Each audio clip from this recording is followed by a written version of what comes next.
যে আমল সম্পর্কে আল্লাহ রাব্বুল আলামিন কোরআনে কারিমে বলেছেন যে এই আমলটি করলে দুনিয়াতে কোনো কাজের বিনিময় যেরকম ব্ল্যাঙ্ক চেক দিয়ে দিলে আমরা মনে করি যে ফিগার তার মতো বসা নিতে পারবে, সবচাইতে বড় অ্যামাউন্টটা সে বসাতে পারবে, ঠিক একইভাবে একটি আমল করলে কিয়ামতের ময়দানে বান্দাকে আল্লাহ তাআলা হিসেব করে করে কয় ওয়াক্ত নামাজ পড়েছো, কয়টা রোজা রেখেছো, কয় টাকা দান করেছো, কয়বার কোরআন তেলাওয়াত করেছো, কয়বার তাসবিহ করেছো, এভাবে হিসেব করে করে আল্লাহ তাআলা দিবেন না। আল্লাহ তাআলা থোক ব্ল্যাঙ্ক চেকের মতো হিসেব ছাড়া দিয়ে দিবেন একটা আমলের বিনিময়। সে আমলটা কি?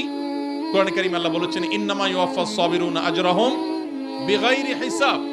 যারা তাদের জীবনে ধৈর্যশীল হিসেবে নিজেদেরকে প্রমাণ করতে পেরেছে।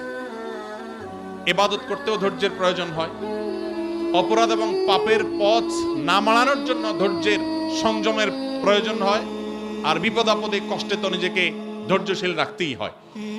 এই ধৈর্য যদি কেউ ধরতে পারে, নবী কোরআনে কারিমে আল্লাহ তাআলা বলেছেন ইন্নামা ইউওয়াফাস সাবিরুনা আজরাহুম বিগাইরি হিসাব। ধৈর্যশীলদের বিনিময় আল্লাহ তাআলা দিবেন হিসেব ছাড়া, ব্ল্যাঙ্ক চেকের মতো।